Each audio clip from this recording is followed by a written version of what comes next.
Hello বন্ধুরা, চলে এলাম আজকে একটি নিউ ক্লাসের টপিকস নিয়ে। আজকে আমরা মাধ্যমিক 2026-এর সম্রাট এক্সেল সাজেশনস বুকের ইতিহাস বলে যে সাবজেক্ট রয়েছে, সেই ইতিহাসের কিন্তু আজকে আমরা একটি স্পেসিফিক চ্যাপ্টার নিয়ে আলোচনা করব। তো যদি আমরা লক্ষ্য করি, এর আগের ক্লাস অবধি কিন্তু আমাদের অধ্যায় 1 ইতিহাসের ধারণা, অধ্যায় 2 সংস্কার বৈশিষ্ট্য পর্যালোচনা এবং অধ্যায় 3 প্রতিরোধ বিদ্রোহ বৈশিষ্ট্য বিশ্লেষণ, এতটা পর্যন্ত কিন্তু আমরা সাজেশনস এবং রিভিউ করে দেখেছিলাম।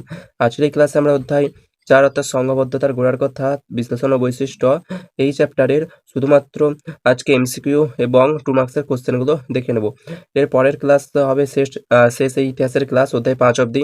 তারপরে কিন্তু বাকি যেই অধ্যায় 6, 7, 8, 9 এই যে 4টি যে অধ্যায় রয়েছে, এই 4টে অধ্যায় কিন্তু তোমাদেরকে নিজের নোটস বানিয়ে কিন্তু দেবো বিভিন্ন বই থেকে। সেটা কোশ্চেন ব্যাংক, এই সম্রাট এক্সেল সাজেশনস বুক, এছাড়া ইবিটিএ এবং প্রিভিয়াস ইয়ারের কোশ্চেন পেপার, সমস্ত জায়গা থেকে আমি কিন্তু টপ সাজেস্টিভ কোশ্চেন নিয়ে তোমাদেরকে এই অধ্যায় 6, 7, 8, 9 এই 4টে অধ্যায় কিন্তু নোটস আকারে দেবো। তো ইতিহাস আমরা অধ্যায় 5 অবধি কিন্তু আলোচনা করব। এটা হচ্ছে আমাদের ফার্স্ট টার্গেট। তো আজকে কিন্তু আমরা অধ্যায় 4 সংঘবদ্ধতার গোড়ার কথা এবং বিশ্লেষণ ও বৈশিষ্ট্য, এই অধ্যায়টি নিয়ে আলোচনা করব।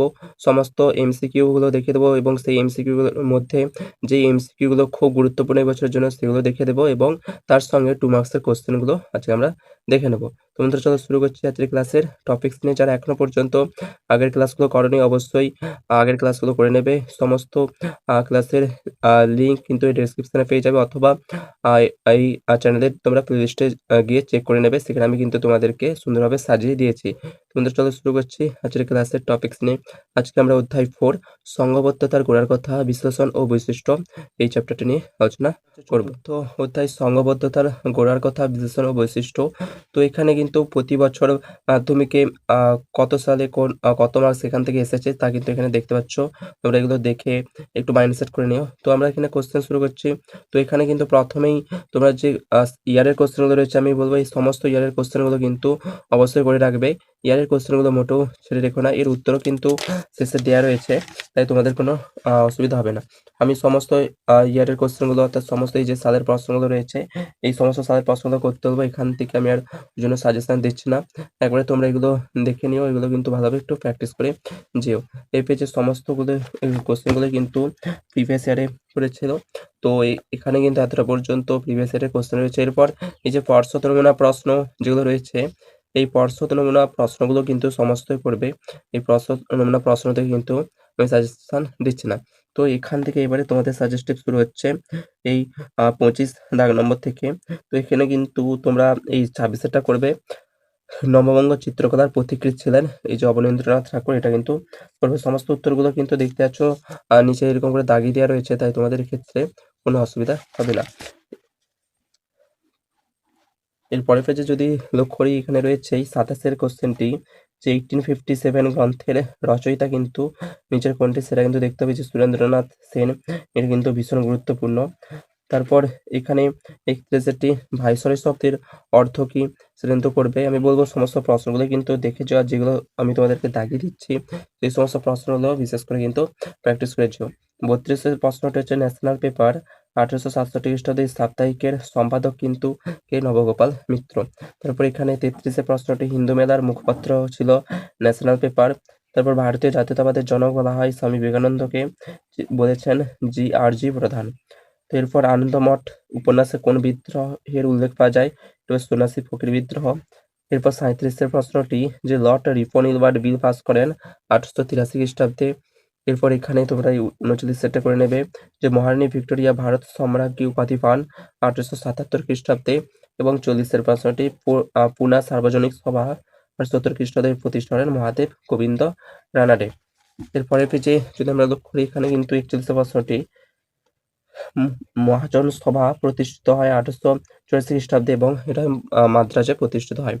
হিন্দু মেলার অপর নাম হচ্ছে চৈত্র মেলা। 35-এর প্রশ্নটি, বেঙ্গলি পত্রিকার সম্পাদক ছিলেন সুরেন্দ্রনাথ বন্দ্যোপাধ্যায়। এরপর 46-এর প্রশ্নটি, লন্ডনে ব্রিটিশ ইন্ডিয়া সোসাইটি প্রতিষ্ঠা করেন 1839 খ্রিস্টাব্দে উইলিয়াম অ্যাডাম। এরপর 47-এর প্রশ্নটি, ব্রিটিশ ইন্ডিয়ান অ্যাসোসিয়েশন প্রতিষ্ঠিত হয় 1851 খ্রিস্টাব্দে। 48-টি, ব্রিটিশ ইন্ডিয়ান অ্যাসোসিয়েশনের প্রথম সভাপতি হলেন রাধাকান্ত দেব। এবং একবারে শেষেরটি, ভারতীয়দের মধ্যে জাতীয়তাবাদী চেতনার জাগরণ ঘটে ঊনবিংশ শতকে। এরপর এখানে কিন্তু মনে রাখার তোমাদেরকে কৌশল দিয়েছে, তো এখানে কিন্তু এগুলো তোমরা দেখতে পারো। তো পরের পেজ যদি আমরা দেখে নিই, এখানে একটু কৌশল রয়েছে। এরপর এখানে সমস্ত এসিকিউ টাইপের প্রশ্ন শুরু হয়ে গেছে, যেগুলো ইয়ারের প্রশ্ন বারবার বলছি, সেই প্রশ্নগুলো মোটেও ছেড়ে যেও না, সেগুলো কিন্তু খুব ভালোভাবে করবে। এর মধ্যে হচ্ছে গোড়া উপন্যাস, তারপর ব্যঙ্গচিত্র শিল্পের নামকরণ, ভারত মাতা চিত্রটি ঐতিহাসিক ঘটনা পটভূমির অঙ্কিত, তারপর এখানে ন্যাশনাল মিত্র নামে ইতিহাসে কে পরিচিত, এরপর মহাবিদ্রোহের প্রতীক কি ছিল, আনন্দমঠ কে রচনা করেন। এরপর এই যে নয়েরটি, এই সমস্ত প্রশ্নগুলো কিন্তু ভীষণভাবে গুরুত্বপূর্ণ, তাই এই সমস্ত প্রশ্নগুলো কিন্তু মোটেও ছিল না। এর উত্তর কিন্তু শেষে রয়েছে এই যে ধারে, তো দেখিয়ে দেবো। তো এরপরে এই পেজের মধ্যে যদি আমরা দেখি যে মঙ্গল পাণ্ডে কে ছিলেন, সিপাহী বিদ্রোহ বা মহাবিদ্রোহের প্রথম সূচনায় কোথায়, 17% 1857 খ্রিস্টাব্দের বিদ্রোহকে সামন্ত শ্রেণীর মৃত্যুকালীন আর্তনাদ বলে অভিহিত করেছেন কে, এইগুলো।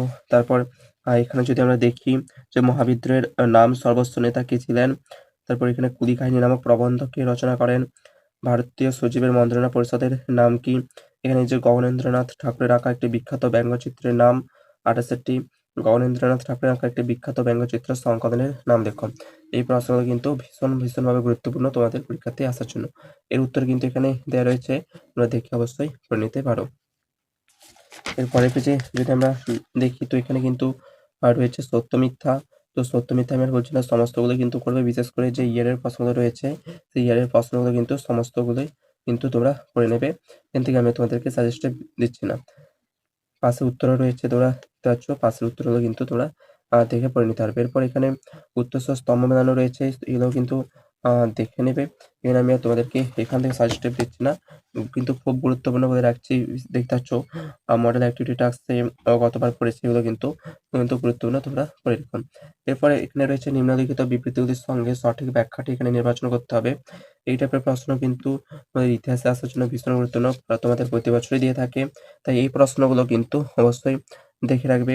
বিশেষ করে এই যে রয়েছে চারের প্রশ্নটি, যে শিক্ষিত বাঙালি সমাজ মহাবিদ্রোহের প্রতি সমর্থন জানায়নি কেন, তারপরে এই যে শেষেরটি ছয়টি যে দেখতে পাচ্ছ যে শিল্পী গগনেন্দ্রনাথের ব্যঙ্গচিত্র ইতিহাসে গুরুত্বপূর্ণ কি, এগুলো কিন্তু ভীষণভাবে গুরুত্বপূর্ণ। এই যে দেখতে পাচ্ছ উত্তরও কিন্তু শেষে তোমরা রয়েছে, দেখে নেবে। তো এখানে এরপর আমাদের 1 মার্কসের শেষ। এরপর আমরা এখানে 2 মার্কসের গুলো শুরু করলাম। তো 2 নম্বরের প্রশ্ন যেগুলো ইয়ারে পড়েছে, বারবার বলছি, সেই ইয়ারের প্রশ্নগুলো কিন্তু মোটেও ছেড়ে যেও না। সেই সমস্ত ইয়ারের প্রশ্নগুলো কিন্তু এখানে দেখতে পাচ্ছ উত্তরে রয়েছে। তোমরা চাইলে উত্তরগুলো দেখে মুখস্থ করে নেবে, অথবা তোমরা যদি নিজে বাড়িতে বসে অন্য কোনো বই থেকে যদি এর উত্তরগুলো কালেক্ট করতে পারো, কিন্তু সেটাও করে নিতে পারবে। আর আমার কাছে যদি কোনো হেল্পের প্রয়োজন হয় তো অবশ্যই জানিও। এরপরে এই যে দেখতে পাচ্ছ পরপর এগুলো সব কিন্তু ইয়ারের প্রশ্ন, এরপরে যে পর্ষদ নমুনা প্রশ্ন, এগুলো কিন্তু তোমরা দেখে রেখো। দেখতে পাচ্ছ এটাও কিন্তু পর্ষদ নমুনা প্রশ্ন। এরপর থেকে এবার আমি তোমাদেরকে সাজেশন দিচ্ছি। এই যে ইলবার্ট বিল, এটা কিন্তু ভীষণভাবে গুরুত্বপূর্ণ, বিষয়টা কি এটা তোমরা জেনে রাখবে। তারপর এখানে গোরা কিভাবে জাতীয়তাবাদী ভাবধারাকে উদ্দীপ্ত করেছিল, এটা কিন্তু তোমরা এখানে কিন্তু দেখে রাখতে পারো। এরপর যদি আমরা এই পেজের মধ্যে দেখি যে 14টি মহারানী এর ঘোষণাপত্র বলতে কি বোঝো, তারপর 15 প্রশ্নটি 1857 খ্রিস্টাব্দের বিদ্রোহকে কি জাতীয় বিদ্রোহ বা স্বাধীনতার প্রথম সংগ্রাম বলা যায়, তার ভিত্তিতে কিন্তু তোমাদেরকে এখানে উত্তর দিতে হবে। এই যে ইলবার্ট বিল বললাম, ইলবার্ট বিলটা কি এটা কিন্তু একটু দেখে রেখো। ইলবার্ট বিলের বিতর্ক বলতে কি বোঝো, ভীষণভাবে গুরুত্বপূর্ণ কিন্তু এইগুলো।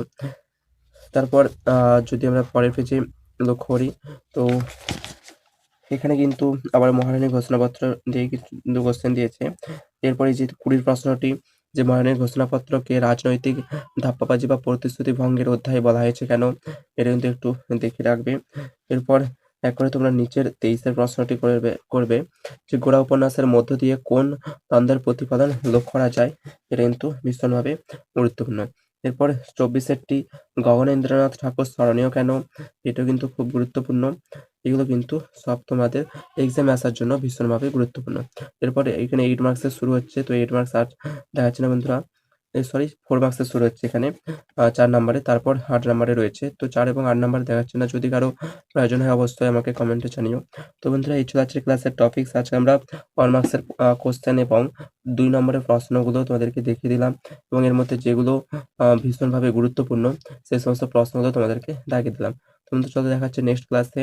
আজকের ক্লাস এই পর্যন্তই। পরবর্তী ক্লাসে আমরা অন্য কোনো সাবজেক্টের কিন্তু অন্য একটা ভিডিও নিয়ে আসবো। তো আজকের এই ক্লাসে আমরা কিন্তু এটাই দেখলাম। তো ইতিহাসে যদি আমরা বললাম যেটা প্রথমেই, তো অধ্যায় 5 অব্দি আমাদের এই বইয়ের শেষ ভিডিও হবে। তারপর থেকে কিন্তু এই বই রিলেটেড তোমরা কোনো ক্লাস পাবে না।